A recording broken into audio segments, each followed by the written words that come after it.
Subscribe now. Never miss an update.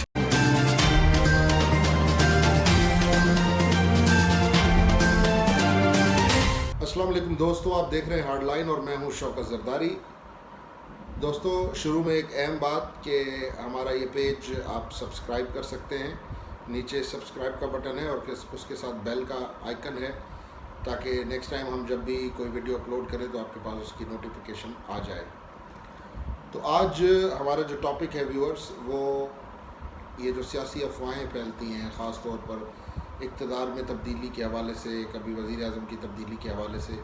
तो मैंने सोचा कि आजकल कुछ नए इवेंट्स हुए हैं, उनसे आपको आगाह किया जाए।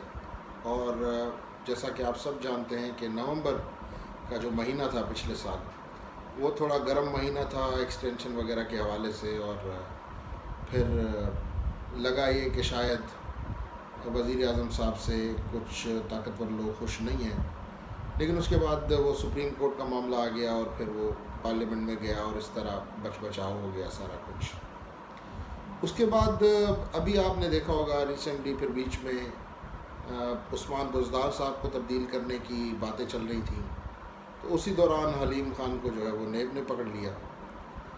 और फिर ये कुछ साइंस थी उस वक्त की। अब ये हुआ है कि जैसे ही चौधरी बरदरान के हवाले से केसेस खुले हैं, तो आज एक अहम मुलाकात हुई है तारिक बशीर चीमा साहब की, और उन्होंने अपने कंसर्न्स बताए हैं, क्योंकि काफ लीग और पीटीआई के दरमियान आजकल बातें कुछ ठीक नहीं चल रही हैं नैब को लेके। और चौधरी बरदरान ने तो ओपनली नैब की क्रेडिबिलिटी पर भी सवालात उठाए हैं।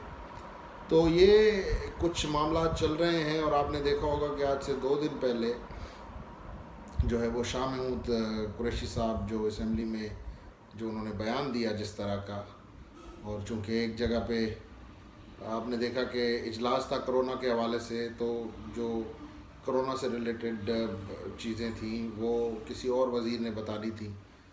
और फिर फाइनेंस की भी बात आ गई, वो भी किसी और वज़ीर का टॉपिक था, लेकिन शाह महमूद कुरैशी साहब ने मेला लूटने की बात की।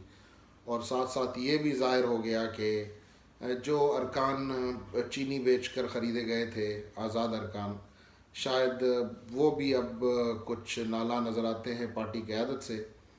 और उनकी भी शायद पार्टी के अंदर कुछ चल नहीं पा रही है, क्योंकि वो जिस चैनल से आए थे वो चैनल आजकल थोड़ा सा सिग्नल कम दे रहा है बनी गाला की तरफ। तो it's a very tough time. अभी तो एक पॉजिटिव साइन है कि कोरोना वायरस जब तक चल रहा है तब तक तो शायद मामला ठंडे हों और कोई इस किस्म की बात ना हो।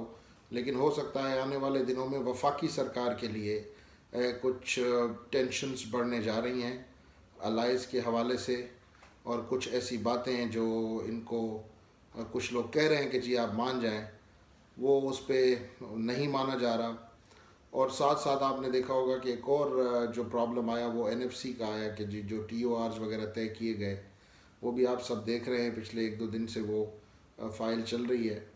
तो इश्यूज़ कुछ फेडरल गवर्नमेंट के लिए हमें आसान होते हुए नज़र नहीं आ रहे हैं। लेकिन दूसरी तरफ हम देखें तो लॉकडाउन जब से नरम हुआ है, तब से जो हालात हमें अपने शहरों में, अपनी सड़कों पे, बाज़ारों में नज़र आ रहे हैं, तो इसमें आई थिंक कि एक बार फिर गवर्नमेंट को रिव्यू करना चाहिए अपने इस लॉकडाउन वाले फ़ैसले पर। क्योंकि हमने देखा है कि बड़ी तादाद में लोग बाहर निकल रहे हैं और किसी किस्म की सोशल डिस्टेंसिंग जो है उस पर ध्यान नहीं दिया जा रहा। तो दोस्तों से भी गुजारिश है कि आप इस पे ध्यान दें और ख़ास तौर पर एहतियात करें। और दूसरी तरफ गवर्नमेंट के लिए आने वाले दिनों में चैलेंजेस बढ़ सकते हैं, प्रोविंशियल लेवल पर भी, पॉलिटिकल लेवल पर भी, फेडरल लेवल पर भी। और आने वाले दिन इस्लामाबाद के ऐवानों के लिए भी बड़े गर्म दिन हैं, वैसे ही गर्मी है, और वायरस के हवाले से भी अल्लाह रहम करे, लेकिन आने वाला वक्त थोड़ा ख़राब लग रहा है। बहरहाल आज के लिए इतना ही। शौकत ज़रदारी को दीजिए इजाज़त। कुछ ये अहम चीज़ें थी जो मैंने सोचा कि आप लोगों के साथ मैं आज शेयर कर दूं। बहुत बहुत शुक्रिया। Subscribe now. Never miss an update.